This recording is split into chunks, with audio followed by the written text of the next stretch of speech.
The pub was incredibly busy. The band playing was amazing and had drawn a capacity crowd. My husband and a few of our friends were enjoying some great music when I saw him. Well over 6 feet tall with piercing eyes and a great physique. I excused myself from hubby and friends to go to the bathroom. On my way back I went via the cloakroom to borrow a pen and a piece of paper. On it I wrote, Nat 0426. My number. Message me.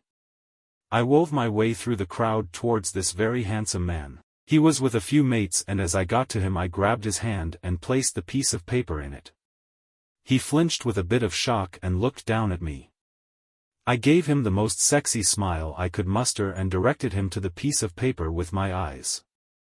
I didn't speak, just walked away, making sure I brushed past him firmly as I made my way back through the masses of people to my husband and friends. My heart was racing. He was even better looking up close. My best guess was he was in his mid-20s. He was standing much closer to the stage than our group, and when I arrived back it was clear nobody had noticed my little detour. I told hubby that I received a message from Karen, one of my friends, and that she was thinking of coming out.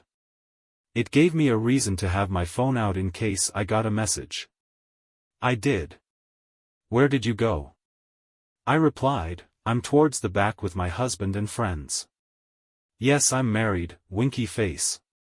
I immediately saved his number in my phone as Karen, so any glance down by prying eyes would see her name on my screen. His reply came almost immediately. Does he know you're texting me? No, he doesn't. I figured this would be the best way to flirt with a great guy and not ruin my good girl image. I'm not a good girl BTW. Would you like to join? My phone vibrated. You're so beautiful. Of course I want. A sudden rush of blood to my ego. Always nice to know guys younger finds you attractive. I spotted him looking back through the crowd searching for me. We locked eyes and he smiled. I tried keep a straight face but flashed him a smile back. He clearly wasn't sharing my discretion as his friends were also trying to get a look at me. I got all the friends' approvals as there was a series of nods and smiles with a high five thrown in. I smiled to myself and hoped the excitement of these young guys wouldn't ruin my fun. I replied, we gotta be careful not to get caught. Deal? Deal, he answered. The band was amazing. I discovered his name was Cody and that he was not single. His girlfriend wasn't into this band so passed on coming out. I was so relieved he had a girlfriend. I text him, I'm going to the bar. Follow me. I told everyone it was my shout and got the requests before pushing my way through masses. I saw him making his way over towards me. It was about 5 people deep at the bar, so it was going to be a fair wait for service. I felt a hand from behind and without turning around I held his hand. I turned to see how easily I could be seen by hubby and realized we were fairly well hidden with all the people. I did a quick scan of people around us and nobody seemed to be aware of what was happening. I finally delivered the drinks back some very thirsty people. Took you long enough, one of them said. I shrugged and apologized, all the while thinking about my next move. I turned to hubby and asked if he wanted to move closer to the stage for a few songs. Without really getting an answer I grabbed his hand, guided him towards the stage. I stopped right in front of Cody pretending to not notice him. We were dancing away, well as much as possible with zero personal space, when I felt a hand. Hubby was focused on the band and I positioned myself next to him but slightly behind him holding his hand. Cody was getting brave as he put himself right behind me again. I was moving with the music trying to not give anything away. I lunged towards hubby pretending to be knocked and threw my drink all down the side of his shirt. Oh my God, I'm sorry, I said. He frowned and disappeared through the crowd towards the bathroom. I immediately grabbed Cody by the hand and led him towards the exit. As soon as we hit the outside air I turned to him and kissed him passionately. I led him to the car park where hubby had parked our car. It was fairly secluded but didn't really care either way. We don't have time right now. I got to get back inside. But before tonight's over I promise you will see me again. I hurried back inside and found hubby and friends. I told them I was outside on the phone to Karen. My mind was racing on how I was going to get with Cody alone again. Hubby wasn't in the best mood after having his shirt ruined. Then I had another idea. I asked him if he wanted me to pop home and get him another shirt. He told me not to worry, but I insisted as it was my fault for spilling the drink. The band wasn't even halfway through their set and I knew how much he wanted to stay. He gave me a big kiss and told me how sweet I was.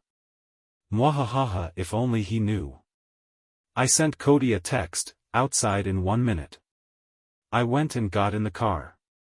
Sure enough, out came Cody and jumped in the passenger seat. We arrived at my house and almost ran inside.